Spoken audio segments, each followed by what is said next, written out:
여러분 안녕하십니까. 뉴스와이드 시작하겠습니다. 최근 발표된 여론조사 흐름이 기존 조사와는 다소 다르게 나오고 있습니다. 이재명 후보의 상승세가 주춤하고 김문수 후보와 이준석 후보의 지지율이 오르는 추세입니다. 오늘 발표된 갤럽 조사 보도록 하겠습니다. 김문수 후보와 이준석 후보의 지지율을 합치면 이재명 후보의 지지율과 맞먹는 수치가 나옵니다. 하지만 정치는 더하고 빼기의 산수가 아니죠. 두 후보가 단일화를 한다고 해도 단일 후보의 지지율이 합계보다 떨어질 수도 또 올라갈 수도 있습니다. 그리고 이준석 후보는 완주를 고수하고 있는 상황입니다. 이재명 후보의 말처럼 결국 아주 박빙의 승부가 될지 더 이상의 변화는 없을지 짚어보도록 하겠습니다.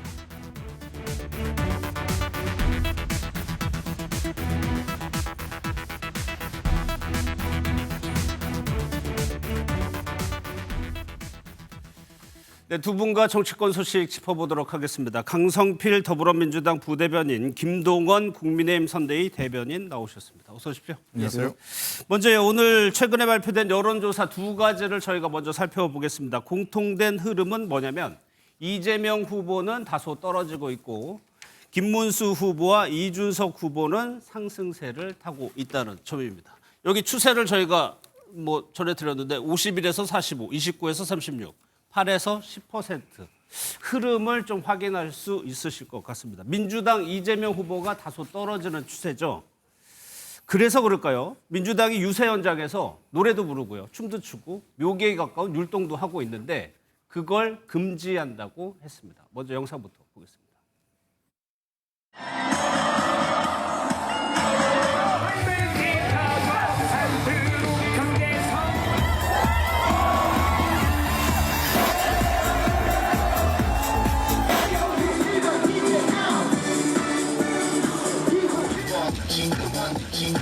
이재명 이제 진짜 대한민국의 히로 1번 이재명 표준이 될1번 이재명을 표준이 될 대한민국 완료 1번 이재명을 믿어 오 1번 이재명 큰 박수 함성 보내주십시오.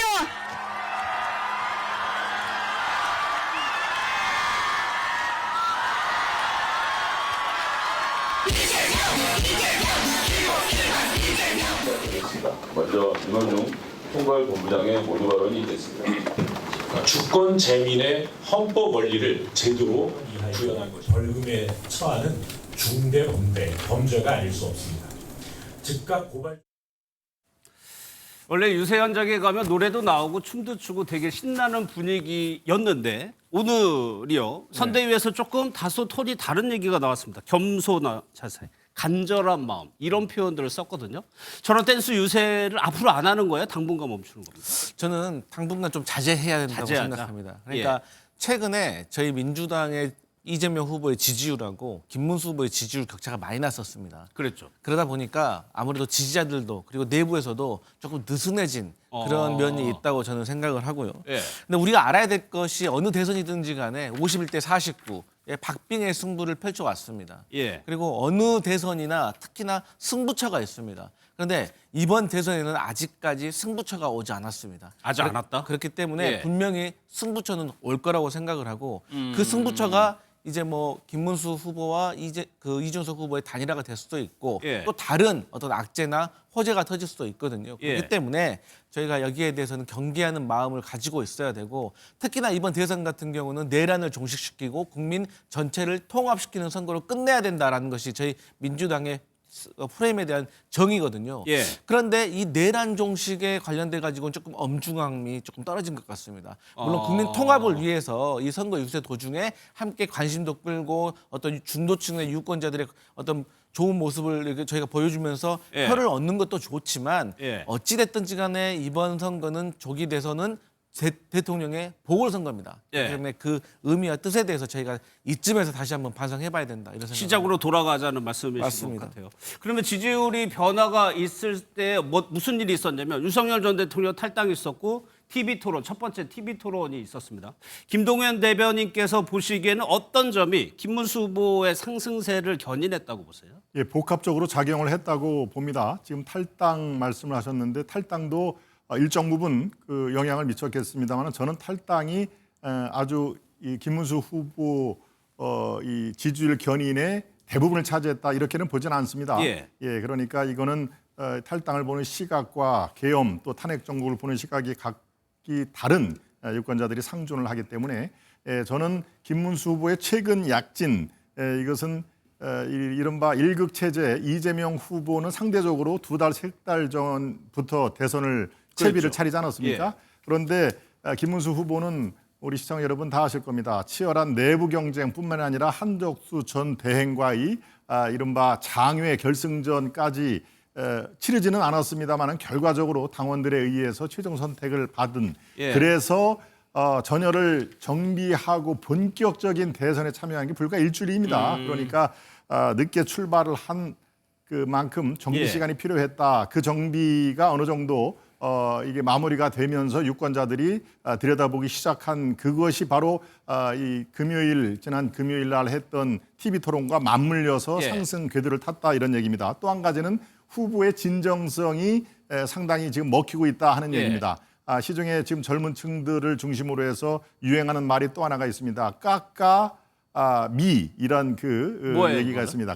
까도 미담만 나오더라 하는 그런 이 김문수 후보 또 김문수 후보의 부인 노조위원 출신의 부인과의 이 스토리가 예. 여러 군데에서 지금 나오고 있습니다. 뒤늦었지만 그런 것들이 이런 분이었어 라고 하는 그런 것들이 뒤늦게 나오면서 후보의 진정성이 상당 부분 먹혔다 하는 알겠습니다. 얘기입니다. 바로 예. 오늘이 TV 토론이죠. 예. 토론이 지나면은 훨씬 더 그 가파른 상승세로 나갈 것이다 예. 이런 말씀 우선 드리겠습니다. 하나 더 여쭤볼게요. 윤재옥 총괄선거대책본부장이 뭐라고 얘기를 했냐면 김문수 후보의 지지율을 올려야 이준석 후보와의 단일화가 원활해진다라고 얘기를 했습니다. 그렇습니다. 김문수 후보도 자강을 외치고 있고요. 네. 그러면 현재 지금 한 36%, 40% 밑에 있는데 어느 수치까지 올라와야 단일화 논의가 탄력을 받을 거라고 보십니까? 결론적으로 앞에 사자가 그려야 됩니다. 40%. 근데 이제 이 40%를 치고 올라가는 것은 불과 얼마 안 남았습니다. 29에서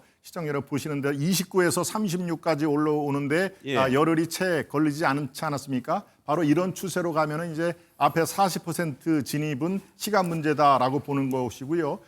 저희들 선대위에서는 이게 오늘 TV 토론을 거쳐서 주말 유세, 예. 집중 유세를 하면은 이제 월요일부터 또 여러 가지 여론조사 지표가 나오지요. 예. 정기적인 지표뿐만이 아니라 이제 얼마 남지 않았습니다. 이른바 깜깜이 여론조사 공표 금지 기간이 다가오기 때문에 그 전에 40% 돌파는 거의 확실하다. 그러면은 어떻게 되느냐? 예. 이 김문수 후보의 40대 초반 퍼센트가 되면요. 이준석 후보는 지금 8에서 10까지 수치가 나오지 않습니까? 이것을 단순히 산술적으로 더해도 이재명 후보와 같은 수준 또는 살짝 오바를 하는 그런 게이기 때문에 예. 단일화는 무엇을 위한 단일화입니까? 당연히 이기기 위한 단일화이기 때문에 바로 그런 필요 충분 조건을 갖추기 위해서는 김문수 후보의 40초반 진입 예. 그리고 이준석 후보의 지금 현재 유지 플러스 알파 이준석 후보도 오늘 TV 토론에서 또다시 주목을 받게 되면 10%를 살짝 넘을 가능성이 대단히 많다. 그렇게 되면 이제 필요 충분 조건의 수치는 완성이 된다. 이렇게 보고 있습니다. 알겠습니다. 그럼 단일화 얘기를 해보겠습니다. 김문수 후보는 어제요. 계속적으로 이준석 후보에게 러브콜을 보내다가요. 40대 총리라는 얘기를 꺼냈습니다. 그 얘기를 한번 들어보도록 하겠습니다. 국민의 3분의 1 이상을 40대 이하, 50세 미만으로 임명하는 등 40대 총리 탄생도 자연스러울 정도로 공적 영역에서의 세대 교체를 확실히 하겠습니다. 총리 정도를 40대가 한다고 해서 이상한 일은 아니다. 저는 그렇게 생각하고 있고요. 이준석 후보는 자기가 가장 대통령을 잘할 수 있다 이렇게 생각하는 것은 뭐 이상한 일이 아니고 당연히 그런 생각을 할 수 있다고 봅니다. 저 얘기를 하자마자 이준석 후보는 완주하겠다고 기자회견을 통해서 다시 한번 강조를 한 셈입니다. 강삼필 부대리 아까 남은 변수들 얘기했어요. 그중에 지금 가시적으로 네. 예상할 수 있는 게 이 단일화 논의란 말이에요. 네네. 근데 이제 이준석 후보는 이 단일화에 대해서 예. 본인 마음 본인도 모를 겁니다. 왜냐하면 예. 지금 이 단일화와 관련해 가지고 제일 중요한 것이 지지율 아니겠습니까? 예. 근데 이 지지율이 이준석 후보가 상당히 좀 애매한 수준입니다. 그러니까 본인이 애매하다. 지금 한 10% 정도가? 그렇죠. 예. 본인이 아예 낮은 수치가 나오면 차라리 단일화를 해가지고 어쨌든 나름대로의 지분을 챙길 수가 있거든요. 예. 그런데 본인이 지금의 지지율만 가지고는 더해도 김문수 후보와 더해도 이재명 후보를 이길 수가 없어요. 예. 그렇게 되면 차라리 이제는 두 자릿수가 됐기 때문에 선거비 보전도 50%는 조금 확보해 놓은 상황이고 되죠. 조금만 더 열심히 하면 본인이 두 번, 세 번의 TV 토론도 남았기 때문에 예. 본인이 15%까지도 득표할 수 있다고 생각을 할 거거든요. 그럼 본인은 어차피 선거비 보전도 100% 해결이 되는데 예. 굳이 본인이 국민의힘과 단일화를 해가지고 본인이 쫓겨났던 그 정당에 다시 들어가서 또 이 흙탕물 싸움을 해야 되는 거에 대해서 상당히 부담이 있을 겁니다. 오르면은 좀 부담스럽다. 네. 지지율이. 네. 예. 그러니까 완벽하게 이겨서 예. 본인이 단일화 후보가 되지 않는 이상은 이준석 후보에게는 사실상 얻는 게 없다고 볼 수가 있는 것이죠. 예. 그런데 어쨌든 간에 지금 국민의힘에서 친윤 성향의 현역 의원들은 이준석 후보를 어떻게든 끌어들여가지고 예. 대선 이후에 당권을 좀 가져가려고 하는 것이 아닌가라고 의심스럽습니다. 그것이 일명 EJ 작전. 그러니까 아니 잠깐만. 이준석 후보를 단일화를 해가지고 기존 친윤 주류들이 당권을 가져간다고 이준석 후보한테 주는 게 아니고? 네. 그러니까 네. 이준석 후보를 대리인으로 내세워서 대리인으로요? 대리인으로 내세워서 네. 지금 당내에서 어쨌든 확고하게 지분을 가지고 있는 한동훈 전 대표를 견제하려고 견제한다? 하는 그런 어떤 모양새를 취하고 있는데 예. 어쨌든 이준석 후보로서도 머리가 상당히 복잡하고 여러 가지 계산기를 돌려봤는데도 머리가 아주 복잡할 겁니다. 예. 왜냐하면 본인이 다시 국민의힘 들어와서 한동훈 전 대표를 견제해서 당권을 친윤 세력을 도움을 받아서 당권을 가져오는 것도 가능하지만 예. 또 반대로 과거의 아픈 추억처럼 또 쫓겨날 수가 있는 예. 그럴 바에는 차라리 내가 10%에서 15%를 득표를 해서 그냥 보수 어떤 개편 이후에 보수의 주도권을 가져가는 것이 어떨까 하는 예. 여러 가지 고민이 있는데 결국에는 사전 투표 전까지는 본인은 단일화에 대해서 결정을 내린다고 생각할 거고 예. 지금은 아무리 국민의힘에서 구애를 해도 이 과정을 즐길 것이다 그렇게 생각합니다. 사전 투표가 29일부터 시작하니까 아직 시간이 좀 있는 상황입니다. 근데 김동원 대변인, 네. 안철수 의원 같은 경우에는 아예 공동 정부를 하자. 그렇습니다. 김문수 후보 같은 경우는 40대 총리 탄생할 수도 있다고 얘기하지만 이준석 후보를 가리키는 것 같고요. 네. 국민의힘에서는 이준석 후보가 해달라는 거, 원하는 거 다 줄 수 있다는 입장입니까? 다 줄 수 있다라고 볼 수는 없는 상황이고요. 예. 안철수 공동선대위원장이 얘기를 한 것은 그만큼 승리가 절박하기 위해서 우리가 역할을 해야 된다. 지금 안철수 공동선대위원장이 저렇게 어제부터 적극적으로 나서는 그 상황에서는 예. 우리가 지금까지 단일화하면은 떠오르는 분이 몇 분 없습니다. 그 중에 하나가 안철수 선대위원장이 여러 번, 한 서너 번 단일화를 하지 않았습니까? 예. 그러니까 단일화에 대해서 노하우도 있을 뿐더러 이번 가장 절체절명의 순간에 역할을 스스로 찾은 것이죠. 그러면서 이준석 어제 지금 성남에 있는 가천대에서 저 두 분이 예. 이른바 학식을 먹는 상황에서 그렇게 얘기를 했습니다. 이 단일화에 대해서 도움을 드리고 싶다. 그리고 궁금한 거 있으면 언제든지 물어봐달라. 예. 내가 갖고 있는 모든 지식을 전수하겠다라는 얘기까지 했습니다. 지금 안철수 이 의원이 저렇게 적극적으로 나서 있는 것만큼 지금 국민의힘은 굉장히 절실합니다. 예. 어떤 게 절실하냐? 우리 한 번 더 집권하게 해주세요라고 국민들에게 지금 메시지를 전해드리는 게 아닙니다. 그 정도로 이렇게 얼굴이 두껍지는 않고요.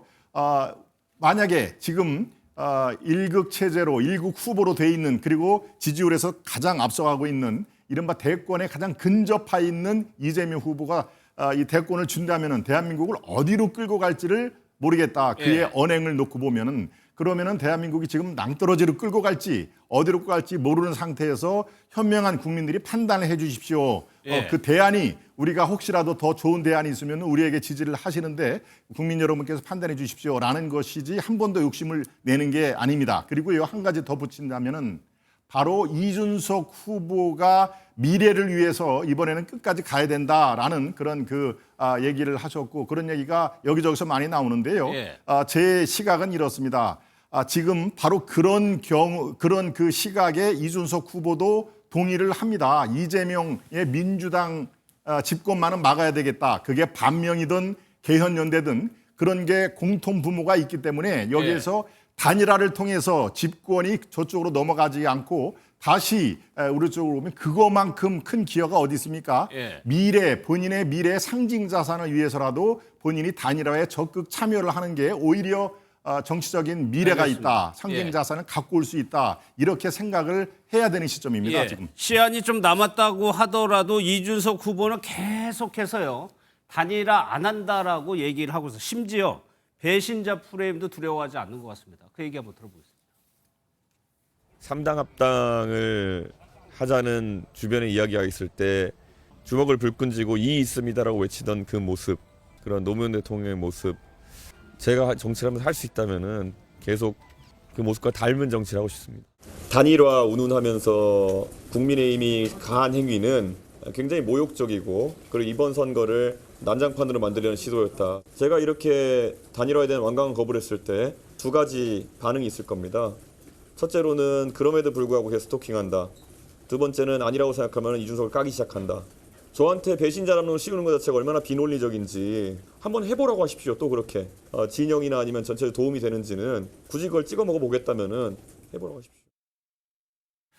이 후보는 이제 두 자릿수 지지율을 조사가 나왔죠. 그러면 계속해서 안 한다고 부정을 하는 이준석 후보의 속내는 무엇일까? 김 대변인께 먼저 여쭤볼게요. 그런 당위를 말씀하셨지만 이준석 후보는 안 한다고 계속 얘기를 하고 있습니다. 그러면 이준석 후보는 완주하겠다고 보는 거죠? 아니면 뭔가 더 기다리고 있다고 보는 속내는 뭘까요? 이 명분을 축적을 하는 것이죠.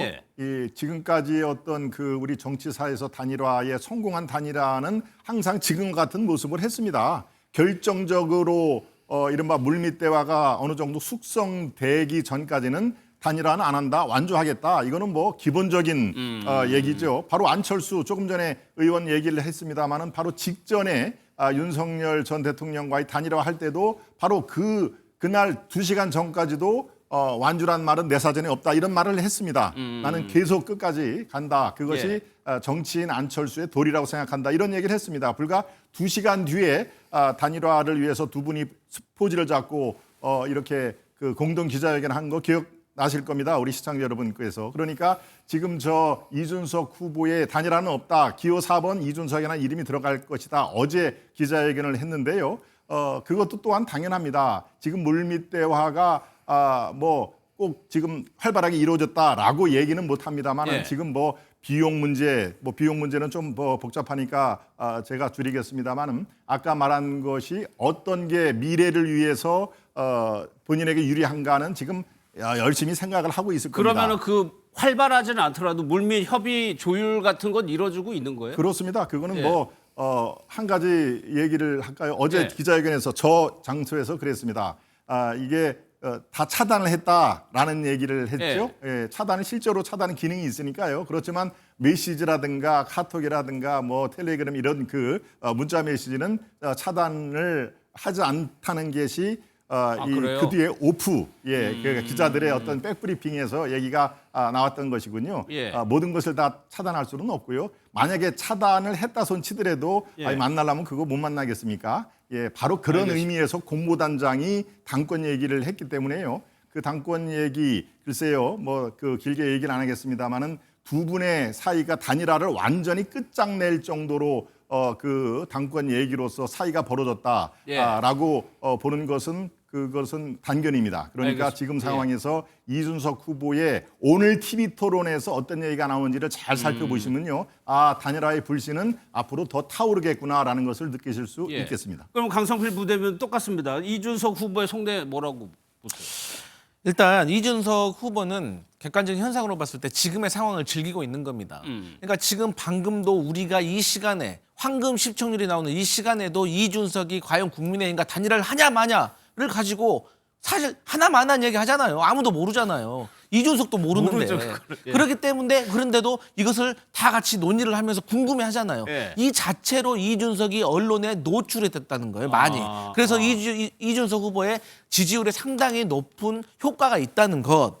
두 번째는 이 단일화라는 것은 보통 1과 1이 더해져서 1.5가 되어도 성공한다고 하는 거예요. 예. 그런데 지금 현재 김문수 후보와 이준석 후보의 지지율을 합쳐도 이재명 후보의 지지율을 넘기가 어려워요. 예. 그런데도 불구하고 단일화를 하면은 이준석에게 뭐가 남는 게 있을까를 생각을 해보잖아요. 그리고 이준석 후보가 최근에 지지율을 많이 받는 곳을 보니까 TK, PK보다는 수도권에서 더 지지를 많이 받더라고요. 예. 그런데 또 단일화에 찬성하냐 반대하느냐의 여론을 또 들어보면 TK, PK에서는 비교적 비슷하지만 아주 약간 단일화를 해라라는 의견이 많지만 수도권에서는 단일화에 조금 반대하는 의견이 더 많습니다. 예. 쉽게 말해서 본인의 주요 지지층이 단일화를 반대하고 있다는 거예요. 그리고 또 그중에서도 2030의 지지율을 받고 있는 이준석 후보로서는 만약에 단일화는 했는데 선거에서는 패배해버리면 예. 그야말로 핵심 지지층에게도 이탈을 불러일으키는 손해를 볼 수가 있기 때문에 결국에는 이준석 후보로서는 가장 이상적인 게 15%를 득점하고 완주를 하고 보수 대개편이 있었을 때 본인이 예. 홍준표 전 후보가 돌아왔을 때 같이 함께 이 보수 대개편을 하는 것이 본인으로서 가장 좋은 시나리오고 예. 참고적으로 알겠어요. 여기까지만 듣고 네. 왜냐하면 또 강성필 부대변한테 물어봐야 돼요. 왜냐하면 이재명 후보가 오늘 결국에는 이준석 후보가 내란 세력과 국민의힘이라는 표현 안 썼습니다. 내란 세력과 단일화할 것으로 전망을 했습니다. 그 얘기 듣고 이어가겠습니다. 뭐 후보 입장에서야 언제나 최선을 다할 뿐이죠. 이준석 후보는 글쎄 결국 내란 세력과 단일화에 나서지 않을까라는 뭐 그런 예측이 되기도 합니다. 결국 우리 국민들께서는 내란 세력과 또 헌정 수호 세력 중에 선택을 하실 것으로 믿습니다. 저 얘기가 이재명 후보는 애초부터 결국에는 박빙의 승부가 될 거라고 얘기는 해왔어요. 결국에는 민주당에서는 단일화까지 감안을 하고 지금 전략을 세우고 있는 상황이에요. 네, 그렇죠. 항상 최악의 시나리오는 저희는 대비를 하는 것이죠. 예. 그런데 결국에는 사실 이 대선이라는 것이 상대방의 악재가 저에게 꼭 호재로 오지는 않습니다. 그러니까 상대방의 지지율이 내려간다고 해서 제 지지율이 올라가는 건 아니기 때문에 저희 같은 경우는 저희 나름대로의 자강을 통해서 호재를 만들어서 저희는 지지율을 50%를 넘겨야겠다라고 목표를 잡고 있는 것이고 예. 그럼에도 불구하고 어쨌든 이번 선거의 처음부터 끝까지의 프레임은 뭐냐면 불법적인 비상계엄에 대해서 국민들에게 심판을 해 주십시오. 예. 그럼 저희가 민주당에 심판을 하고 대신에 집권을 하게 되면 국민 전체적인 통합을 이루겠습니다라고 하는 것이 저희의 선거 프레임이기 때문에 예. 근데 이제 지금 현재 이준석 후보 같은 경우는 과거에 계엄이 잘못됐다. 탄핵도 돼야 한다라고 저희하고 뜻을 같이 했었습니다. 하지만 김문수 후보는 지금까지도 비상계엄에 대해서 잘못됐다라고 말은 하지만 실상 내용을 들어보면 그렇지 않은 것 같고 예. 또 윤석열 전 대통령의 탄핵에도 반대했던 분입니다. 그리고 최근에 또 부정선거 의혹에도 사실상 그렇게 선을 긋지 않는 것 같아요. 예. 그렇기 때문에 저희 민주당으로서는 이번 선거에 대해서 국민들이 특히나 중도층에서 불법적인 비상계엄에 대해서 심판하실 것이다. 그렇게 생각하고 있습니다. 예. 짧게. 네, 짧게 그 팩트 점검 하나 예. 하겠습니다. 아까 말씀 중에 이준석, 김문수 두 후보가 지지율이 합산을 한 게 이재명 후보를 넘지 못하다. 그래서 그러면은 승리를 해야 되는 단일화에서 승리를 못하면 아무것도 아니지 않느냐 이런 취지의 예. 얘기를 했는데요. 중앙선관위 그 홈페이지에 들어가 보시면요, 두 분의 김문수, 이준석 그 지지율 합한 게 이재명 후보를 추월한 게 이미 몇 가지가 있습니다. 예. 그러니까 그거는 팩트하고 좀 동떨어진 얘기고요. 알겠습니다. 예, 저는 다음 주에 나오는 것은 훨씬 가파른 그 상승세를 보일 것이다라는 얘기를 거듭 말씀을 드립니다. 예, 오늘 TV 토론 두 번째 TV 토론도 있고요.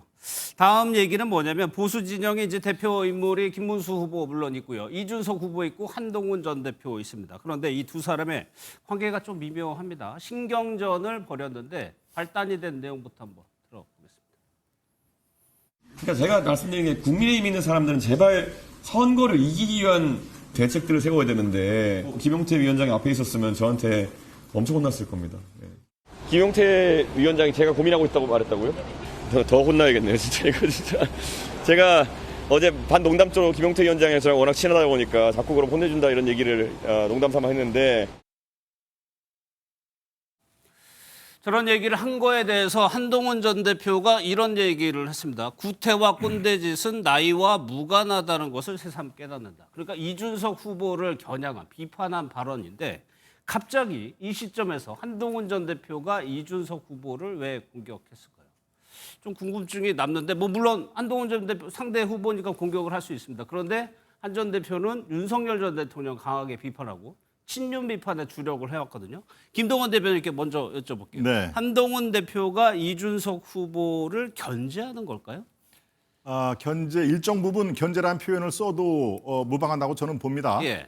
한동훈 전 대표가 지금 유세에 본격적으로 참전을 한 게 며칠 안 됩니다. 그렇죠. 부산 광안리부터 시작해서 대구 소문시장 또 청주 일거리 시장을 거쳐서 원주 이렇게 지금 돼 있는데요. 참전을 하기 전에는 이준석 후보에 대해서 왈가왈부 얘기를 할 필요도 없었고 그것을 어떤 특정한 시각으로 볼 필요도 없었는데 일단 선대위에 들어오지는 않았습니다만은 바로 유세에 참전을 하고 그리고 제 이름 한동훈 대신에 김문수를 외쳐주십시오라는 것이 대구를 거쳐서 청주 원주에 가서 계속 이어지는 상태입니다. 그런 의미에서 김문수를 외쳐주십시오라는 얘기는 김문수 당선을 속내야 어떻게 됐든 간에 지지한다는 얘기 아닙니까? 예. 그러면은 김문수 후보와 이준석 후보는 앞으로 단일화하는 그 빅 이벤트가 남아있기는 합니다만 지금 현재는 건설적인 현재 경쟁자 아니겠습니까? 그러니까 당연히 한동훈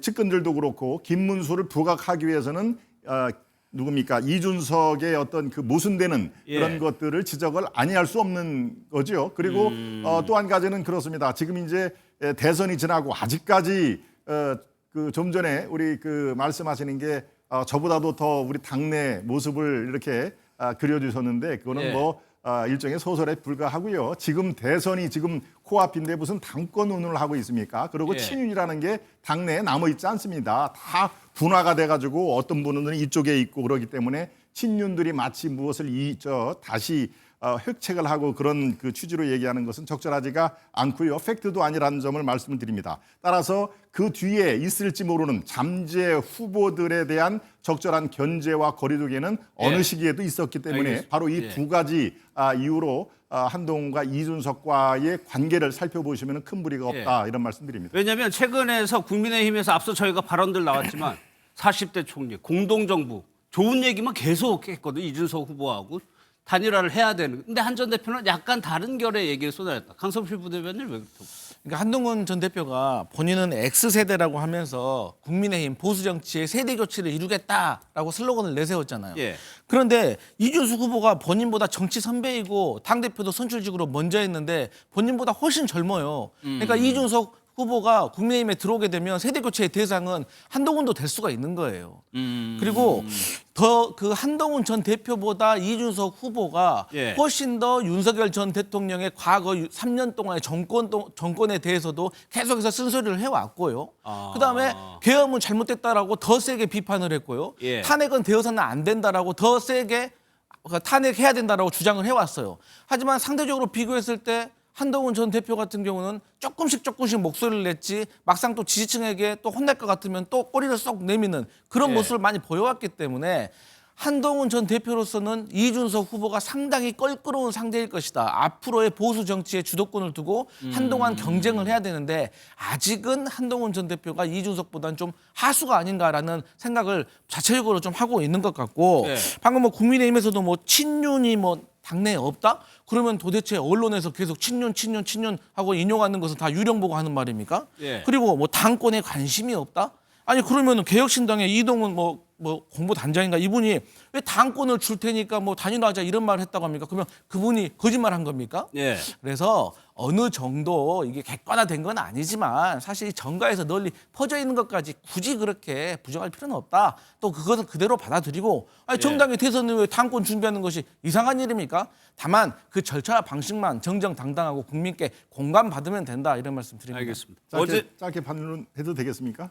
계속 얘기할 건데. 예. 아니 당권을 주고받는 물건이 아닙니다. 당권은 당신 들어오면 단일화를 하면은 우리가 뭉쳐가지고 당권 줄게. 당권이 그렇게 뽑는 겁니까? 전당대회를 통해서 당원들이 결정을 하는 것입니다. 그게 주고받고 할 것이 없고요.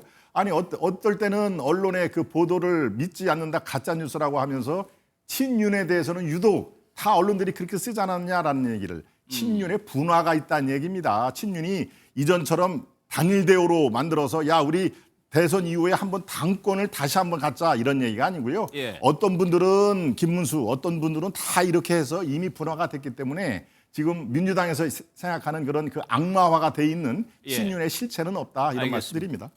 한동훈 전 대표 어제 유세에서도 뭐 여기서도 한동훈 대표도 친윤이라는 표현을 쓰고 있습니다. 친윤 비판하고요. 이준석 후보 관련해서 얘기를 하면서 이준석 후보에게 당을 넘기려고 하는 표현이 있습니다. 또 하나요.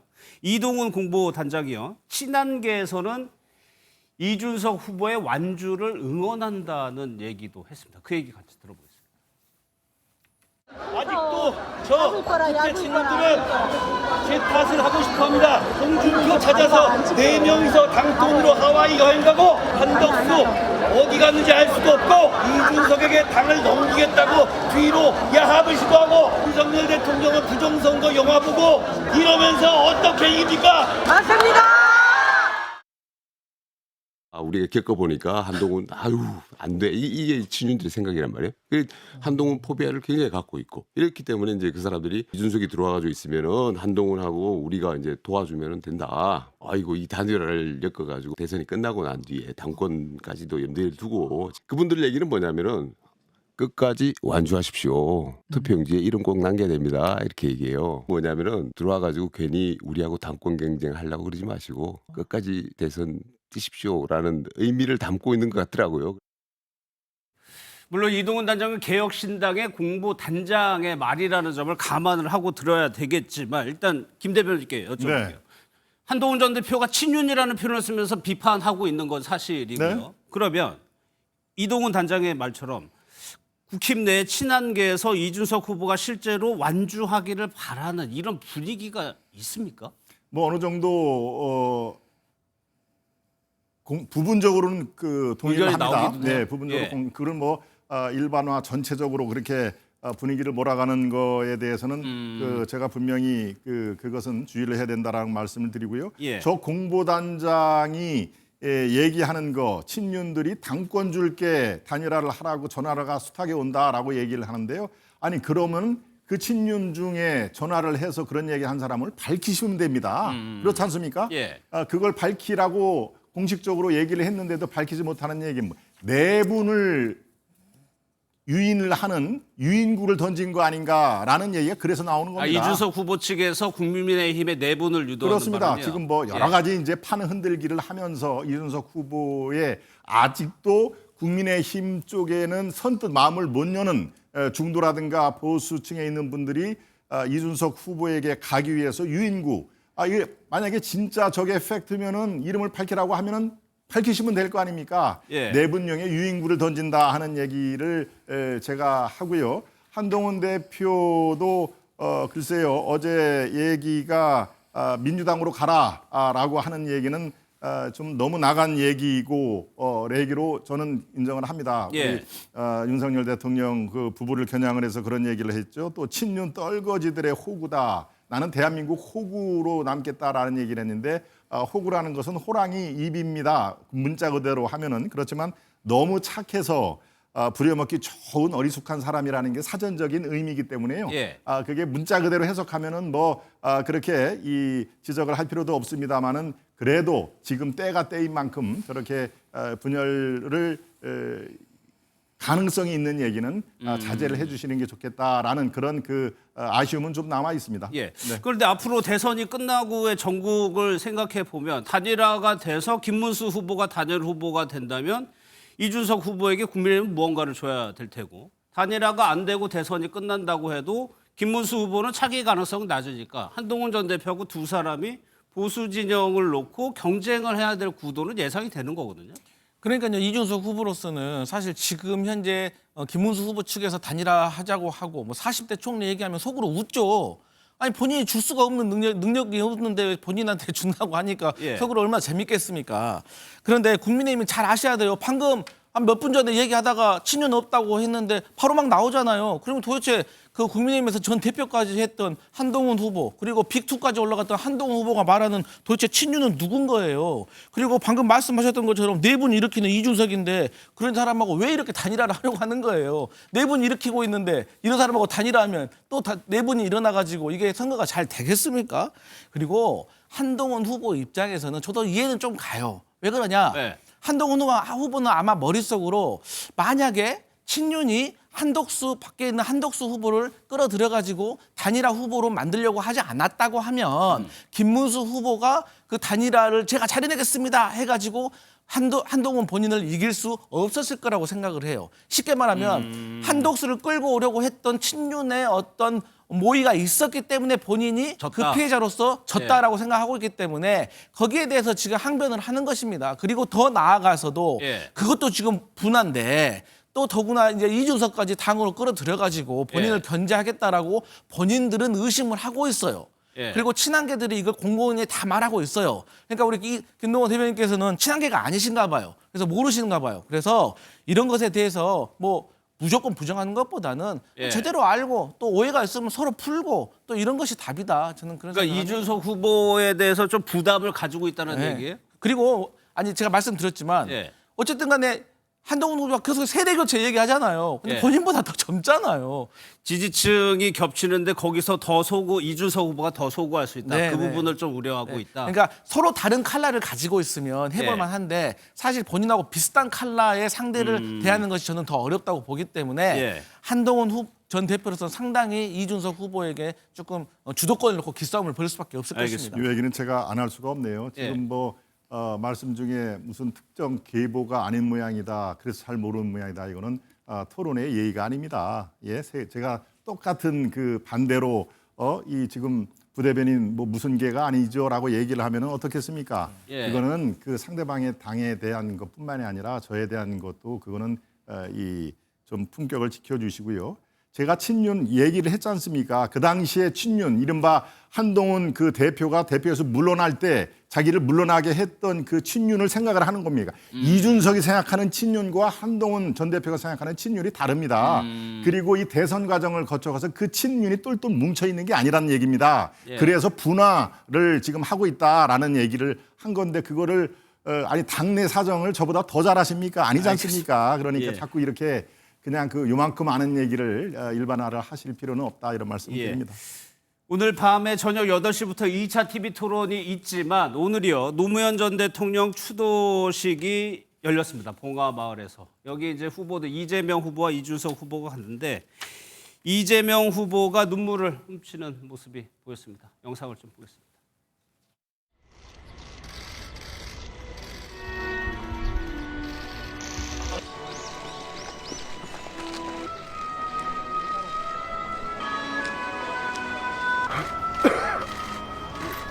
노무현 전 대통령님 추모하면서 진짜 대한민국 진정한 민주공화국을 꼭 만들어야 되겠다는 그런 다짐을 하게 됩니다. 정치에서 상대방을 존중하는 것 이게 가장 기본인데 결국은 상대를 제거하려고 하는 정말로 잘못된 그런 움직임의 그 희생자 중에 한 분이 노무현 대통령이십니다. 노무현 전 대통령의 추도식에 참석하고 또 이제 문재인 전 대통령과도 만나는 걸로 알려져 있는데 요 강부대 그거 여쭤볼게요. 저번 총선에는 문재인 전 대통령이 직접 유세했단 말이에요. 이번에는 근데 약간 좀 선을 긋고 있는 거 아니냐. 민주당에서 그런 분석도 나옵니다. 아니 저는 그렇게까지 보실 필요는 없는 것 같고 지난해 같은 경우는 이제 노무현 전 대통령 추도식에서 만나서 오찬도 하시고 했습니다. 근데 오늘은 이제 자연스럽게 추도식에서 만나기를 기대를 했던 것이죠. 근데 아시다시피 오늘이 2차 토론회가 있는 중요한 날이 아니겠습니까? 그렇기 때문에 토론회라는 어떤 부담이 있기 때문에 이재명 대표께서 오늘은 문재인 전 대통령을 만나지 못하신 것 같고 어쨌든 저희는 어차피 한 마음으로 같이 선거를 준비하고 있다. 저는 그렇게 생각하고 있습니다. 국민의힘에서는 좀 달리 볼 수도 있는 것 같은데 그렇습니다. 약간 거리두기 한다고 그렇습니다. 보시나요? 똑같은 그 표현을 얘기하면은 저건 뭐 확실한 거리두기로 볼 수도 있는 상황이죠. 저는 뭐 여러 가지로 해석이 가능합니다만 그 중에서도 경제 시각으로 볼 수도 있다 하는 얘기입니다. 오늘 TV 토론에서도 제2의 호텔 경제학 얘기가 나와서 아마 상당히 코너에 몰릴 걸로 저는 그 예상을 합니다만은 경제가 좀 아주 가장 중요하다라고 얘기를 지금 하는데요.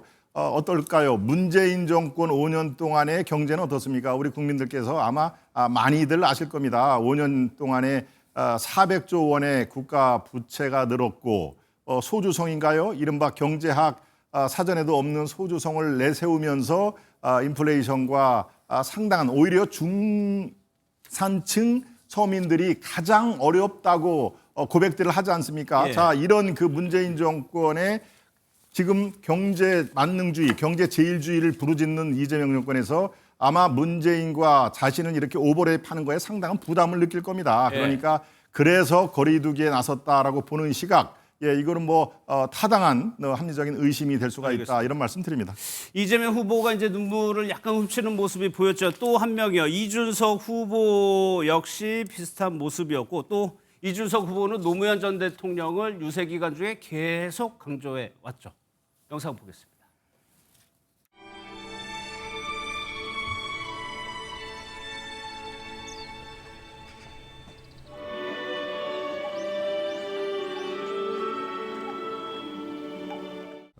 미국 유학을 가게 될 때 노무현 대통령께서한테 직접 장학 증서를 주시면서 열심히 공부해서 언젠가 나라를 위해서 큰 일을 하고 이바지해야 된다는, 이제 제가 22년 뒤에 이 대통령 후보라는 자리에 서서 보니 참 그 말씀이 실천하기 어려운 말이었구나. 두 분께 마지막으로 비슷한 질문 한번 드려볼게요. 먼저 강 부대변인. 네. 이준석 후보가 왜 계속해서 노무현 전 대통령과의 인연, 정신 이런 것을 계속 얘기할까요?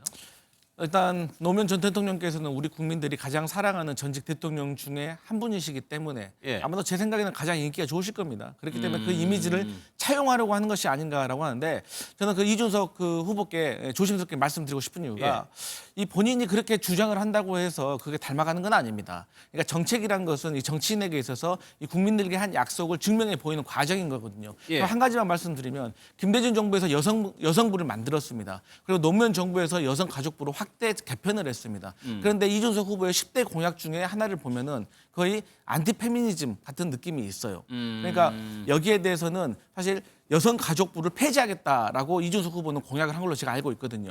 그런 것에 대해서는 사실 노무현 전 대통령과 전혀 다른 길을 가고 있다. 그리고 장애인 연대와 관련해가지고 이동권 시위를 할 때 이준석 후보가 상당히 갈등이 있었어요. 그래서 이런 것들을 좀 풀어내는 과정을 보였을 때, 그래야지 그때여서야 노무현 전 대통령의 정신을 닮아갈 수가 있는 것이 말로만 해서는 안 된다, 이런 말씀 드립니다. 또 하나 이제 실제 조사, 한국갤럽의 조사를 보면 이준석 후보의 비호감도는 상당히 높고, 노무현 전 대통령의 인기 좋아하는 대통령 보면은 굉장히 비율이 높다. 김동원 대변인께서는 어떻게 해석하세요?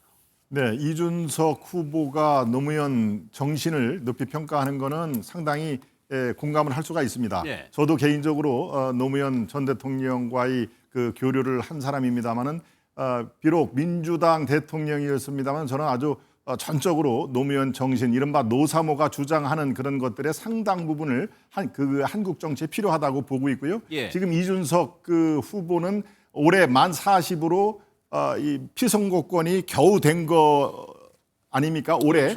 그렇기 때문에 개혁, 혁신 이런 그 화두를 던질 수밖에 없는 그 상황이고요. 한국 정치에서 가장 필요한 게 개혁과 혁신이다. 이전 기득권 세력과의 타파, 이것을 부르짖는 입장에서 전직 대통령 중에서는 글쎄요, 아마 노무현 전 대통령이 가장 본인이 닮고 싶고, 그리고 저 정신을 내가 추구하겠다라는 것을 생각을 할 겁니다. 그런 의미에서 자연스럽게 장학증서까지 얘기가 또 나오는 마당이니까 저것은 아주 자연스러운 현상이다라고 저는 그렇게 판단하고 있습니다. 알겠습니다. 두 분과의 이야기는 여기서 마무리하고요. 이제 사건 사고 소식으로 넘어갈 텐데, 먼저 북한에서 일어난 사고부터 살펴보겠습니다.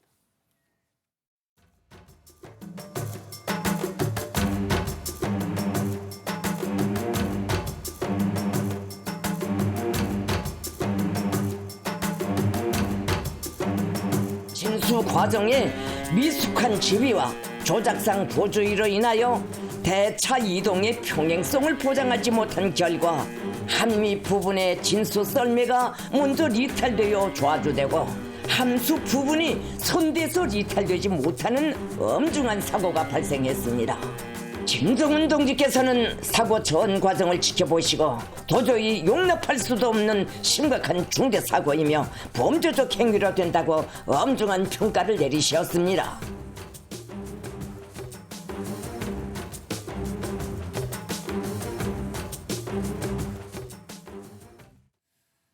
네, 세 분과 이어가도록 하겠습니다. 박상희 한국열린사이버대 상당심리학과 교수, 임주혜 변호사, 박민규 변호사 나오셨습니다. 어서 오십시오. 예.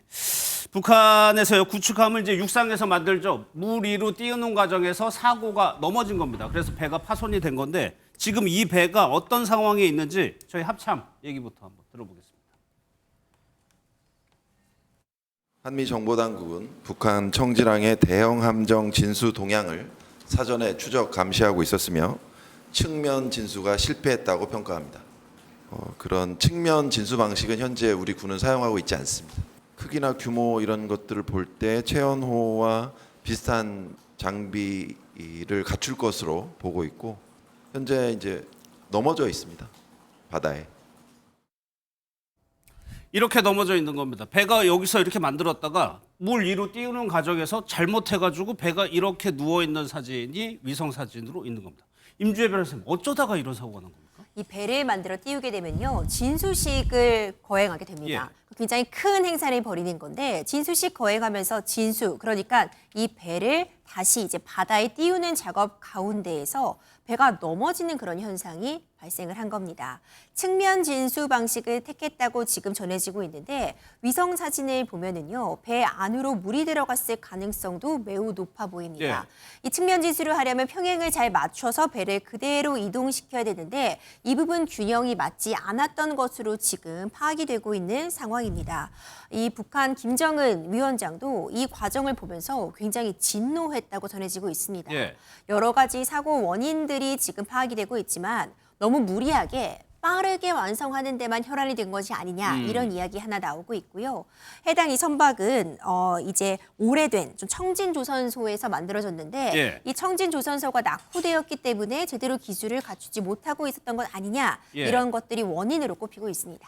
김정은 위원장은 범죄적 행위라고까지 얘기를 했습니다. 그러니까 박민규 변호사, 이 장면을 김정은 위원장이 이거 보고 있었던 거예요? 네, 맞습니다. 김정은 위원장이 이 상황을 직접 현장에서 보고 있다가 굉장히 진노했다고 하는데요.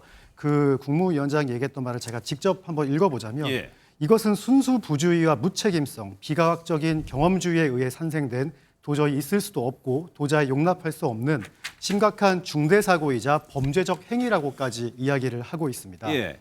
범죄로까지 이제 지칭을 하면서 강도 높은 처벌을 예고하고 있는데요. 당 중앙군사위원회 역시 김정은 위원장의 이러한 취지에 맞춰서 앞으로 책임 있는 당사자들을 조사하고 적발할 것이라고 예고했습니다. 그야말로 대형 사고가 난 건데 박상희 교수님, 북한이 최근 들어서 이 군사력을 굉장히 발전시키고 있는 상황에서 이런 사고가 났어요. 그러면 북한의 자존심이 좀 상했을 것 같기도 하고. 그렇죠. 기술력이나 군사력 이런 것이 그들의 어떻게 보면은 자존심이나 이런 거에 근거가 됐는데 이번 일로 이제 자존심에 큰 스크래치가 났죠. 그래서 지금 뭐 범죄적 사고다. 사실 우리나라에선 이런 사고가 난다고 개인들의 범죄적 사고라는 얘기를 하진 않잖아요. 그러니까 이들은 보니까 체제의 무능력이다, 뭐 체제나 구조적인 결함이다라고 얘기하는 것보다 몇몇 사람의 무능력이다, 인재다라고 얘기하는 것이 훨씬 더 통제 가능한 상황으로 몰고 가고 우리 체제의 무능력이 아니다라고 계속 얘기할 수 있는 것이죠. 어쨌든 자존심에 상당한 스크래치가 났기 때문에 앞으로는 더더욱나 통제 강화가 있지 않을까 하는 생각이 듭니다. 그런데 이거 이제 복구해야 되는데 김정은 위원장은 6월 중으로 하라고 했어요. 그런데 이 정도면 그러니까 전체가 파손될 가능성도 있거든요. 그렇죠. 그렇기 때문에 빠른 복구가 불가능할 수도 있다라는 전문가들의 시선, 굉장히 좀 유의미한 분석인 것 같습니다. 김정은은 6월 전원회기 전에 무조건 복구하라, 이렇게 미션을 내려놓은 상태지만 한 열흘 정도밖에 남지 않았는데 이 기간 내에 복구가 어려울 수 있다는 시선이 많습니다. 일단 물이 들어갔다고 한다면 바닷물에 침수가 되었다면 전자장비 같은 부분 완전히 파손되었을 가능성도 있다고 특히 미국 내의 북한 전문 매체에서는 좀 밝히고 있고요. 그렇다면은 이 기간 내에는 수리가 불가능하고 최소한 몇 개월은 소요될 수 있다, 이런 분석도 나오고 있습니다. 그러면요, 신범철 세종연구소 수석위원 연결해서 좀 더 물어보도록 하겠습니다. 나와 계시죠, 신보철 위원님? 예, 안녕하세요. 예. 먼저요, 이 북한에서 이 사고를 아주 상세하게 공개를 했습니다. 저희도 다 알 수 있을 정도로요. 왜 이렇게까지 공개를 하게 된 거라고 보십니까? 예, 감추기에는 사고가 너무 컸다고 봅니다. 예. 사실 김정은 위원장도 참석을 했고 수많은 사람이 지켜봤을 거잖아요. 그렇기 때문에 이것을 오히려 감춘다고 해서 해결될 사안이 아니다. 차라리 공론화해서 경각심을 주자. 예. 이렇게 해서 이슈를 크게 키우고 뭐 그에 대한 후속 조치, 인사 조치를 포함해서 여러 가지 조치가 따를 것 같습니다. 예. 그런데 공개 직후에 순항 미사일을 쐈다는 거는 이 사고를 어떻게 뭐 다르게 활용하는 의도가 있었을까요? 일종의 보상 심리라고 생각해요. 뭐 종료해서 뺨 맞고 한강에서 눈 흘린다는 얘기 있잖아요. 예. 김정은 위원장은 계속해서 북한은 군사 강국이다. 이렇게 자랑하고 싶었는데 이번 그 진수식 사고를 보면은 엄청난 실패잖아요. 예. 그렇기 때문에 그것을 만회하기 위해서 순항미사일 발사를 하고 우리가 이렇게 군사력이 있다 하는 것을 갖다가 자랑하고 싶었을 텐데 그 속은 좀 쓰렸을 거라고 생각해요. 예. 김정은 위원장이 보는 자리에서 이런 사고가 났다. 그럼 아주 강하게 책임을 물을 것 같은데 북한의 특성상 그렇게 되면 어느 정도나 처벌이 될까요? 일단 뭐 해군과 관련된 그 진수식과 관련된 사람들은 직접적인 처벌을 받을 거고요. 예. 이 군부 전반에 이러한 파장이 일어날 것은 조금 지켜봐야 되는데 지금 뭐 노광철 국방상이나 정경택 총정치국장 이런 분들까지 아마 지금 속으로는 떨고 있지 않을까 그런 예. 생각이 드네요.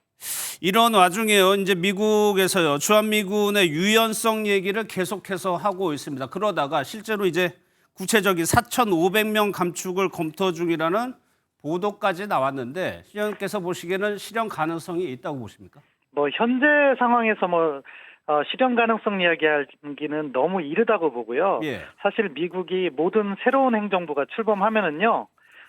GPR, 글로벌 포스처 리뷰라고 그래서 전 세계에 배치된 미군의 태세를 검토해요. 그래서 예. 효율적으로 재배치하고 운영하자 그런 취지인데 당연히 주한미군도 이러한 검토가 됐을 거고 주한미군만 하는 게 아니라 주일미군, 주동미군 다 하고 있을 겁니다. 그런데 지금 중국 위협을 미국이 최대 위협으로 보고 있잖아요. 그렇죠. 그래서 이 주한미군을 중국 국제에 어떻게 활용할 것인가 하는 고민을 할 것이고 이러한 전략적 유연성 문제가 잘 해결되지 않을 때는 주한미군을 일부 빼서 예. 다른 지역에서 나서 중국을 견제하겠다. 그런 계산을 하고 있는 것 같은데 이것이 언론에 난 거죠. 예. 따라서 지금 현 단계에서 너무 걱정한 일은 아니고 예. 다음 단계로 그렇다고 해서 우리가 이것을 방관할 것이냐?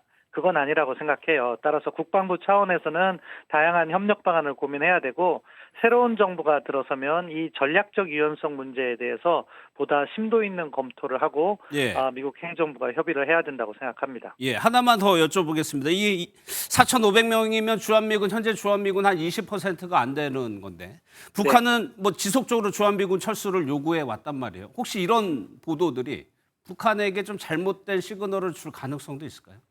예, 실제로 그런 감축이 이루어진다면은 북한을 오판하게 만들 수 있겠죠. 예. 그렇기 때문에 사실은 새로운 행정부가 들어서서 이 문제를 심각한 이슈, 민감한 이슈로 잘 다뤄야 된다고 생각하고요. 이렇게 감축이 되면 북한은 아마 한미동맹을 실험하기 위해서 다양한 도발을 할 가능성이 있어요. 예. 그래서 그런 부분 도발 가능성도 우리가 예의주시해야 되고요. 다른 한편으로 더 염려되는 것은 예. 이러한 것들이 경제에 미칠 수 있는 영향이에요. 만약에 주한미군이 감축된다, 그 과정이 매끄럽지 못하다 하면은 해외 투자가 다시 줄어들 수 있고 환율 주식시장에 영향을 미칠 거니까요. 그 심각성을 이해하고 사전에 잘 조율만 한다면 주한미군 철수 우리가 막아낼 수 있다고 생각합니다. 알겠습니다. 여기까지 듣겠습니다. 고맙습니다. 예, 감사합니다. 예. 다음 소식은 김건희 여사 수사 상황으로 좀 넘어가도록 하겠습니다. 어제 명품백 2개까지 저희가 전해드렸는데 임주혜 변호사님 이번에는 목걸이가 등장을 했는데 꽤 고가의 목걸이입니다. 그렇습니다. 6천만 원 상당의 다이아몬드 목걸이 역시 이 샤넬백과 함께 어떤 청탁의 목적을 띠고 전달된 것이 아니냐라는 의혹에 대해서 지금 전방위적으로 수사가 진행되고 있습니다. 예. 지금 수사 당국에서는요, 이 샤넬백을 특정한 것과 마찬가지 방식으로 이 해당 목걸이의 모델명 등을 지금 특정하고 있는 상황입니다. 예. 이 6천만 원 상당히 고가죠. 이 샤넬백보다도 훨씬 고가의 물품이기 때문에 지금 이 건진법사로 불리는 전 전성배 씨는 해당 목걸이를 잃어버렸다라고 주장을 하고 잃어버렸다. 있지만 예. 이런 고가의 물건을 그렇게 잃어버리는 것도 쉽지 않다. 이런 부분이 진술의 신빙성에 수사기관이 의문을 표하고 있는 겁니다. 현재 그 목걸이의 행방을 찾고 있는 과정이다라고 보여지고요. 이 과정에서 이 모델 명등이 특정이 되었기 때문에 수사 상황에 따라서 조금 더 누가 언제 구매했는지부터 해서 예. 어떻게 전달을 하려다가 지금 그럼 그 목걸이는 과연 어디에 최종적으로 귀속되어 있는지 이런 부분 수사가 진행되고 예. 있습니다. 명품백도 교환한 것까지는 검찰이 좀 확인했다고 했어. 이 목걸이도 그 검찰 입장에서는 찾아야 되는 상황인 거죠. 예, 그렇죠. 이 목걸이를 찾아야지 일단 얘기가 되는데 예. 현재 검찰 조사에서 건진 법사는 본인이 이걸 잃어버렸다고 지금 진술을 하고 있는 상황이고 예. 김건희 여사도 받은 적이 없다고 하고 있습니다. 준 사람은 있는데 받은 사람은 잃어버렸다고 하고 있으니 예. 행방이 묘연해졌는데요.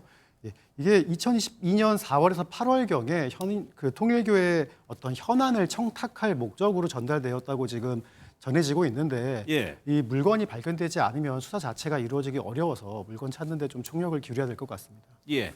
그럼 박사님 교수님, 이게 뭐 한두 푼 하는 목걸이도 아니고 아까 6천만 원 정도의 고가의 물건인데 단순히 잃어버렸다.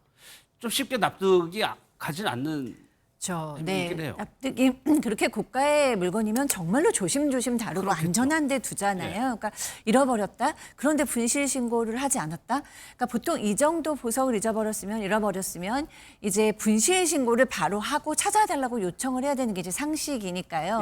근데 이렇게 그렇지 않았을 때는 뭐 소유권에 문제가 있던가 거래 방식에서 좀 문제가 있었지 않았을까라는 것이 합리적 의심인 것 같아요. 그래서 뭔가를 고의로 회피하고 있지 않나라는 의심이 드는 건 뭐 당연한 수순 같습니다. 예, 이 부분은 이제 검찰이 계속적으로 조사를 하고 있다는 건데 여긴 전통일구 간부와 건진 법사 두 사람의 대화죠. 중요한 건 여기서 김 여사가 개입이 되냐 여부인데 임재일 변호사 일단 비서가 이 목걸이 부분에도 개입했는지 여부가 일단 검찰 수사에 좀 중요한 부분인 것 같아요. 네, 굉장히 중요한 부분입니다. 예. 이 김건희 여사의 수행비서로 알려져 있는 이 유 씨는요, 지금 문제가 되고 있는 사안에서 항상 등장하는 인물입니다. 이 샤넬백을 수수한 이후에 실제로 김건희 여사 이 수행비서 유 씨가 웃돈을 얹어서 다른 제품으로 교환한 부분이 수사기관에서 확인을 했고요. 그렇죠. 그렇다면은 가장 측근에서 김건희 여사를 보좌하는 인물이었기 때문에 이런 고가의 물건에 대해서 만약 실제로 어떤 받은 바가 있다면 김건희 여사의 수행비서가 이를 알았을 것이다. 내지는 어느 정도 관여했을 것이다. 이런 지금 추측들이 나오고 있는 상황입니다. 예. 그리고 지금 또 한 가지 쟁점으로 떠오르고 있는 부분은 그 샤넬백을 전달받는 과정에서 실제로 이 건진법사로 불리는 전성배 씨가 이 수행비서에게 전달을 했고 심부름조로 다른 제품으로 교환해 줄 것을 요청했다라는 것이 진술인데 예. 실제로 통화 내역 같은 부분들을 보자면 전성배 씨와 이 수행비서 유 씨 간에 별다른 통화 기록이 아직까지는 확인이 되고 있지 않습니다. 그렇다면은 전성배 씨의 심부름을 했다는 그 진술의 신빙성도 의심이 가는 상황이기 때문에 이런 말이 맞지 않는 부분들에 대해서 집중적으로 이 수행비서 유 씨를 수사기관에서 좀 참고인 신분으로 현재 불러서 조사를 진행하고 있고 앞으로도 진행 예정입니다. 예, 그러니까 김 여사로 수사를 확대하기 위해서 그 중간에 고리가 이 비서 유모 씨라는 건데 유모 씨의 진술도 중요하고 이 실제로 현물을 찾는 것도 중요해 보여요. 네, 맞습니다. 이게 지금 보물을 찾기 위해서 진실 게임을 해야 되는 상황이라고 어떻게 되면 볼 수 있는데 결국 누군가의 손에 있겠죠. 예. 뭐 잃어버렸을 가능성은 지금 좀 낮게 보시는군요. 예, 그 가능성. 낮고 누군가가 이거를 이제 가지고 있을 거라고 생각이 드는데 예. 이를 위해서는 수사기관에서는 크게 두 가지의 조사 방식을 취할 수 있습니다. 하나는 각 참고인과 피해자들을 각자 소환해가지고 조사를 할 수도 있으나 예. 사실 이들을 한 공간, 한 시간에 한 방에 모아두고 조사를 하는 대질신문의 방식을 취하면 즉석에서 본인이 이제 거짓말을 만들어내기가 쉽지 않거든요. 그래서 누군가가 거짓말을 하고 있는지를 아무래도 좀 용이하게 파악할 수가 있고 예. 그 이외에도 각자가 진술한 내용들을 가지고 추후에 폴리그래프 검사, 이제 소위 거짓말 탐지기 검사라고 하는데 그러한 검사를 통해서 진술의 신빙성을 가려낼 수도 있습니다. 예, 본 상황 같은 경우는 이 누군가는 거짓말을 하고 있는 이 보물찾기를 하고 이 과정에서 그 거짓말을 밝혀내는 게 중요해 보이고요. 그 외에도 사건이 있었을 만한 시점에 이 당사자들이 주위에 있는 다른 사람들과 통화를 했을 가능성이 당연히 높고요. 그 통화를 한 사람들이 예. 이 목걸이의 행방을 알거나 혹은 가지고 있을 가능성이 비교적 높다고 볼 수도 있습니다. 예. 그렇기 때문에 목걸이가 전달된 시점을 최대한 그 범위를 축소한 이후 그 당시에 이루어진 통화 내역이나 문자 수발신 내역 그리고 계좌 이체 내역 같은 것들을 좀 살펴보면 수사에 어떤 단초가 발견될 수도 있지 않을까 생각해 봅니다. 근데 임 변호사님, 이런 상황에서 검찰이요, 통일교 총재, 한학자 총재 출국을 금지했다는 거는 어떤 의미로 해석을 해야 됩니까? 지금 이런 고가의 물품을 주고받은 사실 자체도 굉장히 중요하지만 과연 이것이 대가성을 띠고 있었는가, 이 부분을 밝히는 것이 어찌 보자면 핵심입니다. 그러니까 통일교 측에서 샤넬백도 그렇고 이 고가의 목걸이도 그렇고 구매를 하였다면 구체적으로 어떤 청탁을 위해서 이런 부분을 전달하려 했는지 이 부분을 밝히기 위한 것인데 지금 이 해당 물건들을 구매한 것으로 알려져 있는 통일교 전 간부 이 윤 전 본부장이 이 과정에서 통일교 한학자 총재의 결재를 받고 진행한 사안이다. 이렇게 지금 진술을 했다고 알려져 있습니다. 그리고 지금 이 통일교 전 간부 이 윤 전 본부장은 비교적 수사에 굉장히 협조적으로 임하고 있는 것으로 알려져 있는 인물이거든요. 그렇다면 수사기관 입장에서는 구체적으로 어떤 청탁이 있었는지 이 부분을 추가적으로 확인하기 위해서 한학자 총리에 대해서도 일단 참고인 신분으로 조사를 진행하려고 하고 출국은 좀 막아둠으로써 원활하게 수사를 진행하고자 한다. 이렇게 좀 그 입장을 이해해 볼 수 있을 것 같습니다. 알겠습니다. 통일교에서는 개인의 사적 동기와 행동이라고 입장을 내고 있습니다. 하나만 더 살펴보겠습니다. 박민미 변호사. 이런 와중이에요. 윤석열 전 대통령이 사용했다는 비화폰 서버를 경찰이 확보했다고 들었어요. 사실 이 비화폰 서버 굉장히 중요하다고 했었잖아요. 예, 맞습니다. 그동안에 이제 비화폰 서버 내역을 확보하기 위해서 경찰이 노력했는데 계속 이제 저지당했었거든요. 하지만 강경파였던 김성훈 경호처 차장이 사의를 표명한 이후에 경호처가 경찰 요청에 협조한 것으로 알려져 있고요. 그 이후에 서버가 이제 확보가 됐습니다. 다만 자료가 윤석열 전 대통령이 제1차 체포영장 집행을 할 당시에 그 특수 공무집행 방해 혐의에 대해서만 이게 압수가 되었기 때문에 계엄 당시의 상황에 대해서는 이 내용을 확인하기가 어려운 상황이고요. 그 내용들도 주고받은 문자가 몇 월 며칠 몇 시에 누가 보냈고 누가 받았는지에 대한 수발신 내용만 나와 있고 그 구체적인 내용 자체까지는 확인이 안 되고 있는 상황인지라 어찌 보면 정말 중요한 정보까지는 찾지 못했으나 그래도 그 당시에 누구와 어떤 연락을 취했는지 그 시기와 장소, 그 시기를 특정할 수 있다는 점에서는 굉장히 유용한 자료가 할 수 있습니다. 알겠습니다. 오늘 오전에요, 허경영 대표 사기와 추행 혐의를 받고 있죠. 구속 송치됐습니다. 좀 이런 사기 행각들이 조금씩 드러나고 있는데 영상 먼저 보도록 하겠습니다. 좀 있으면 로마 교황도 유엔 사무총장도 각 나라 대통령이 나 앞에 찾아와. 그럼 내가 천사들에게 명령하겠지. 저들의 가슴에 들어가서 뭘 해라. 이렇게 지시하면 세계가 통일돼 버려. 천사를 받은 사람들은 천사를 활용해야 돼. 정권을 사거나 이사를 가거나 애 장가를 보내거나 이 자리에 있는 이 유튜브를 보는 모든 사람들에게 성령이 들어가라. 피부 천사, 내장 천사, 근육 천사, 내 음성을 듣고 있는 사람들의 몸을 다 바꾸고. 터무니없는 내용들이 많은데 좀 하나씩 보겠습니다. 먼저 박사희 교수님, 여기 종교시설 같은 걸 운영하면서 영성상품이라는 걸 팔았다고 하는데 좀 황당합니다. 그렇습니다. 그 가격이 정말 놀랍습니다. 일단 허경영 씨는 본인을 100억만 광령 떨어진 백궁이란 데서 온 신이다. 뭐 재림예수다. 미륵부처다. 창조주다. 모든 영성은 나에게서 나온다라고 하면서 영성상품이라는 걸 팔았는데요. 일단 뭐 강연비는 2만 원에서 10만 원, 상담비는 10만 원. 뭐 요건 가볍게 시작합니다. 그런데 네잎클로버를 팔면서 100만 원에서 200만 원. 네잎클로버요? 네, 그게 아마 뭐 운을 준다 이러면서 네잎클로버 하나 주나 봐요. 길거리에서 한 2,000원, 뭐 이렇게 3,000원 팔던데요. 그다음에 백궁 명패. 그래서 어떤 명패를 만들어 줬나 본데 이건 300만 원에서 500만 원입니다. 그리고 축복 에너지는 100만 원인데 이 축복 에너지는 그냥 축복아 들어가라 이러면 축복이 막 그 사람한테 들어가는데 100만 원씩 받은 사람들은 내야 하는 겁니다. 아, 그걸 축복 에너지라고 네, 그냥 그러군요. 에너지를 이렇게 주는 겁니다. 그다음에 뭐 대천사 1억 원, 대통령 대리는 1,000만 원인데요. 이 대통령 대리는 본인이 대통령이 되면 이 구매한 사람을 대통령 대리자로 세워서 어떠한 죄를 저질러도 체포가 되는 일은 없고 조사를 받는 일도 없다고 합니다. 그런데 이 중에서 대천사 칭호라고 해서 무려 1억 원이라고 하는데 이건 뭡니까? 이 대천사 칭호는요, 허경영 대표가 그냥 붙여주는 겁니다. 1억 원을 주면 이제 너가 대천사다 이렇게 일종의 임명을 해주는 건데 예. 지금 허경영 대표 측에서 얘기하고 있는 바로는 대천사가 되면 인생사의 모든 궁금증이 사라진다고 합니다. 내가 그래요? 대천사기 때문에 모든 질문에 답을 할 수 있게 되고 그렇기 때문에 뭐 자녀 문제라던가 뭐 부동산 문제라던가 심지어 뭐 전생의 그런 문제들 다 해결이 된다라는 취지에서 대천사 칭호를 받는데 1억 원을 받고서 이 칭호를 붙여줬다고 합니다. 예. 헛웃음이 나올 정도인데 실제로 임 변호사 피해 규모가 굉장히 크다면서요. 그럼에도 불구하고. 현재까지 확인되고 있는 피해 규모, 그러니까 예. 아직까지 계속해서 피해 규모는 더 늘어날 수 있는데 확인된 피해 규모만 해도 지금 피해자가 8명가량이 나왔고요. 8억 원 정도가 된다고 합니다. 8억 원. 근데 이게 어디까지나 아직까지 확인이 된 측면 그리고 이에 대해서 처벌을 요구하는 그런 피해자들로 한정한 부분이라는 부분들을 좀 감안해 보자면 예. 피해 규모는 더 커질 수도 있다고 저는 보고 그런 있습니다. 가능성이 있죠.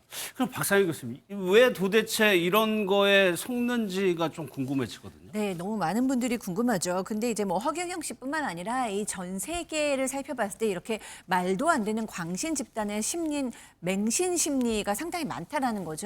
그래서 많은 심리학자들이 이게 왜 그런가라고 이제 연구를 해봤어요. 그래서 몇 가지 이제 주요 유익한 어떤 이론들이 나왔는데 예. 거기서 뭐냐면 첫 번째는 인간은 누구나 좀 카리스마적 전능자 그런 리더를 찾는다는 거예요. 그래서 어떤 인간의 힘으로 할 수 없는 나의 고통을 뭔가 구원해 줄 수 있는 자를 찾는데 이 허경영 대표처럼 너무 모든 것을 내가 다 해줄 수 있는 확신에 찬 사람에게 넘어갈 수 있는 가능성이 있다라는 겁니다.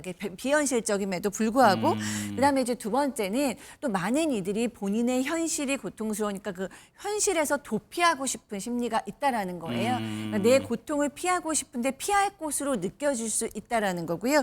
그리고 이제 세 번째는 뭔가 강력한 공동체에 소속되고 싶은 욕구가 있다라는 거죠. 예. 그래서 이 어떤 맹신을 요구하는 광신 집단을 보면 맨 처음에는 굉장히 친절하게 잘해주고 뭐든지 해줍니다. 그러다가는 어떤 그 주변 사람들로부터 분리를 시켜서 약간 이렇게 고립되게 만든 후에 그 다음에는 우리 아니면 너를 지켜줄 수 없다라고 이렇게 소속감을 느끼게 하죠. 그러니까 그런 믿음이 뭐 저희가 이런 언론 매체들이 계속해서 안 좋다고 보도를 하더라도 그런 걸 뚫을 수가 없는 건가요? 그러니까 맨 처음에는 뭐 비합리적으로 들어가는데 어느 정도 거기에 시간과 에너지와 돈을 쓰고 나면 그 다음엔 또 사람들이 자기 합리화에 빠집니다. 좋은 면만 보려고 하고 내가 바보라서 이런 데 온 게 아니라 다 그럴 만한 근거가 있었고 내가 얻은 게 있으니까 온 거야 라고 자기 합리화가 돼서 나와야 할 때 또 못 나오는 그 시기를 놓치는 것이죠. 예, 박민구 교수님. 제가 이 사건이 터지기 전에 예. 한 1년여 이상 전에 이제 사실 허경영 씨에게 강제추행 피해를 당했다고 하시는 여성분들하고 상담을 해본 적도 있었습니다. 아, 그래요? 예, 예. 상담도 해봤는데 그때 이제 고소를 적극적으로 고려하시지 않더라고요. 그래서 이 성범죄 피해를 끔찍하게 오랜 기간 동안 당하셨는데 왜 예. 고소를 주저하시냐라고 여쭤봤었는데 지금 박상희 교수님이 말씀하신 것처럼 아직까지도 허경영 씨에 대한 어떤 환상 그리고 내가 고소를 할 경우에 이 조직에서 내가 튕겨져 나갈 수 있다는 두려움 이런 것들 때문에 고소하기를 굉장히 망설이셨었어요. 예. 그래서 참 이 허경영 씨의 뭐 요새 흔히 쓰는 말인 가스라이팅이라던가 어떤 그들에 대한 공포 주입 같은 것들이 굉장히 그 단계가 높았던 것 같습니다. 그런 요인들이 피해를 당하고 나서도 한동안 계속 이어진다는 예, 맞습니다. 얘기네요. 이런 금전적인 피해뿐만 아니라 사망하는 사례까지 나오고 있다는데 이른바 불로유라고 하는 겁니다. 한번 영상을 좀 보겠습니다. 허경영 신인의 농축된 말과 이름과 사진은 뭐가 농축돼 있지? 암흑 에너지가 완전히 농축돼 있는 거야. 불로유만 있는 게 아니야. 소고기도 돼지고기도 허경영만 쓰면 안 썩으니까. 전부 불로가 되니까 이게 전 세계 식품계를 장악해버려. 외국 사람들이 여기에 노이로제 걸려요. 야, 그 허경영은 누구냐? 그 사람 이름만 쓰면 불로야. 먼저 임 변호사님, 이 불로유라는 게 또 뭡니까? 그냥 시중에서 구입할 수 있는 우유에다가 예. 허경영 대표의 사진과 그 이름 석자를 붙여 놓으면 이제 이게 바로 분로유가 된다고 주장을 하고 있는 겁니다. 그러니까 마트 같은 데서 사는 그냥 우유에다가요. 그렇죠. 그런데 이 우유는 분로유가 되면 뭐 상온에 놔도 썩지도 않고 뭐 몇 개월, 심지어 몇 년이 지나도 그 에너지가 응축돼서 오히려 만병통치약이 된다. 이렇게 좀 주장을 하고 있는 건데요. 예. 몇 년 전에도 굉장히 크게 사건이 되었던 게 이 80대가 이제 입소를 했는데 이 하늘궁에 사망을 하는 사건이 발생을 했습니다. 그런데 그 방 안에서 불로유가 발견이 되어서서 과연 이 불로유와 사망 간의 인과관계가 있냐 이런 부분도 한번 쟁점이 됐던 적이 있었거든요. 예. 당시에는 일단 그 해당 불로유에 어떤 독극물 성분이 발견됐다거나 사망과의 직접적인 인과관계가 확인되지는 못했지만 예. 사실상 지금도 버젓이 이런 부분들이 어딘가에서 판매가 되고 있다거나 아니면 누군가 이걸 아직도 갖고 있다면 예. 매우 위험한 결과를 초래할 수도 있어 그렇겠죠. 보입니다. 예, 그런데 박사님 실제로 일부러 뭐 6개월이나 지난 이유를 일부러 파는 이유도 있습니까? 왜냐하면 지금 이 허경영 씨한테 모여드는 사람들의 대부분은 어떤 문제를 가지고 있잖아요. 예. 몸이 아프다거나 금전에 문제가 있거나 가정에 문제가 있으니까 그 문제를 해결해 줄 수 있는 만병통치약 같은 것이 필요한 거죠. 실제로 이 약을 먹으면 뭐든지 다 환자도 뭐 1년 후에 먹든 10년 후에 먹든 뭐든지 다 낫는다라고 얘기를 하고 있거든요. 그러니까 이제 본인의 얼굴을 붙여서 모든 걸 낫게 해주는 어떤 신적인 존재가 내려주는 약 이런 것이 필요하지 않았을까. 그러면서 뭐 이게 그야말로 현금을 가지고 오는 황금알을 낳는 거위가 아니었을까 싶습니다. 예. 근데 박민규 변호사님, 저게 시중에서 살 수 있는 우유를 가져다가 저렇게 하면 저 우유를 제조하고 생산하는 업체한테는 좀 간접적으로 피해가 가는 거 아니에요? 네, 뭐 업체 입장에서는 그렇게 생각할 수 있습니다. 이 유튜브로 송출된 영상을 보더라도 예. 그 우유 브랜드 마크가 전혀 가려지지 않고 이렇게 많은 사람들에게 알려지게 되었는데요. 그렇지만 실제로 소송을 제기해서 이길 수 있는지까지는 조금 난망해 보이기는 합니다. 왜냐하면 손해와 허경영의 행위에 대한 인과관계가 입증이 돼야 되는데 그 인과관계 입증도 좀 쉽지 않아 보이기도 하거니와 예. 또 손해액을 결국은 산정을 해서 이 재판부를 설득을 시켜야 되는데 과연 허경영의 행위로 인해서 우유업체에서 얼마만큼의 손해를 입었는지 그 금액으로 산정하는 게 애매하네요. 애매합니다. 그렇기 예. 때문에 소송의 결과까지 담보하기는 좀 어려워 보이긴 합니다. 그런데 보면서 조금 의아했던 것이 저 영성 상품이라는 것을 판매하는 거 자체가 불법이 아닙니까? 예, 맞습니다. 종교단체의 영성 상품을 판매하는 것 자체는 불법이 아니거든요. 예. 하지만 우리 대법원 판례에 보면 피해자를 기망하고 지나치게 고가로 판매한 것은 사기죄에 해당한다라고 명확하게 판시를 하고 있습니다. 통상적인 용인 범위를 초과한 영성 상품의 경우에는 사기죄가 될 수 있는 것인데요. 이 경찰이 파악한 현재 허경영 씨의 이 영성 상품 사기 피해자는 8명인데 예. 피해액이 약 3억 원 정도 된다고 합니다. 예. 그러니까 8명이 3억 원어치의 영성 상품을 구매한 것인데 이는 사실 어떤 종교를 보더라도 이 일반인의 상식을 넘어서는 액수이기 때문에 사기죄로 충분히 의율 가능하다고 생각합니다. 그러니까 사기죄로 넘어가는 거는 상식적으로 너무 비싸게 팔았을 때 영성 맞습니다. 상품이라는 거를.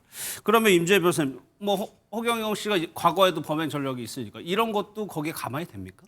일정 부분 저는 가만히 돼야 된다고 봅니다. 예. 이 분로유 같은 부분도요. 사실 먹는다면 건강에 치명적일 수 있는 부분이거든요. 예. 특히 만약 지금 질병을 갖고 있는 사람이나 노약자 이런 분들이 섭취를 하게 될 가능성이 높은데 그렇다면 더 큰 위험에 처해질 수 있어 보입니다. 영성 상품을 그냥 판매하는 것 자체가 어떤 불법이 되지는 않는다고 해도 지금 허경영 씨는요 터무니없는 가격을 받고 맞아요. 있습니다. 예. 뭐 네이클로버에 뭐 몇백만 원, 명패에 몇백만 원. 이것은 누가 보더라도 합리적이지 않은 금액 책정이기 때문에 예. 이 자체로 사기죄가 충분히 될 수 있다고 보고요. 허경영 씨의 지금 전 행적들 이전에도 이와 관련해서 계속해서 문제가 되어 왔었기 때문에 예. 이런 부분들이 이번에 이 사기죄 혐의에 대한 판단에도 어느 정도 일정 부분 영향을 끼칠 수밖에 없으리라고 봅니다. 예. 근데 여기서 끝나는 게 아니고 법인 자금을 무려 380억 원이나 횡령했다는 혐의도 받고 있어요. 그렇죠. 이 허경영 씨 이제 개인이 지금 이 법인으로 운영되고 있는 하늘궁 자금들이 있잖아요. 예. 이런 부분을 빌리는 것처럼 허위로 작성을 해서 개인적으로 사용한 자금이 380억 원에 달한다. 이런 부분들에 대해서도 횡령죄에 대해서 조사가 진행이 되고 있습니다. 예. 그러니까 법인 자금을 가지고 개인이 이 중에 80억 원 가량은 또 국가혁명단 정치자금으로 본인의 정치 활동에 사용하기도 했거든요. 예. 이런 부분들 같은 경우에는 이건 개인 돈이 아닙니다. 어디까지나 지금 법인 자금이기 때문에 그렇겠죠. 분리해서 운용을 해야 되는데 이렇게 본인 자금으로 쓴 부분에 대해서는 이 역시도 형사처벌이 가능해 보이는 사안입니다. 알겠습니다. 다음은 손흥민 선수 관련 소식을 살펴볼 텐데 영상 먼저 보도록 하겠습니다. 여전히 손 선수와 임신했다고 주장하시나요? 초음파 사진 조작된 거 사실인가요? 손흥민 선수 측에게 하실 말씀 없으십니까? 여전히 임신했다고 주장하는 겁니까?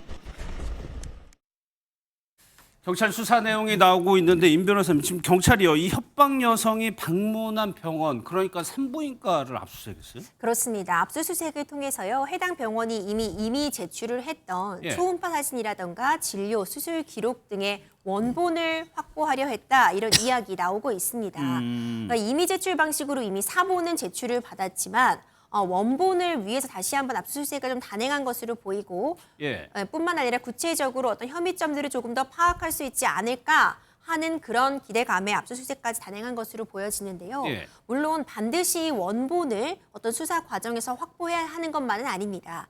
하지만 원본이 가장 강력한 증명력을 가지는 것은 분명해 보이고요. 아 그래요? 네, 사본을 이미 제출 방식으로 확인을 했어도 예. 원본과의 대조 작업을 통해서 다시 한번 좀 정확한 사실관계를 확인하기 위함이 아닌가 예. 이렇게 생각이 됩니다.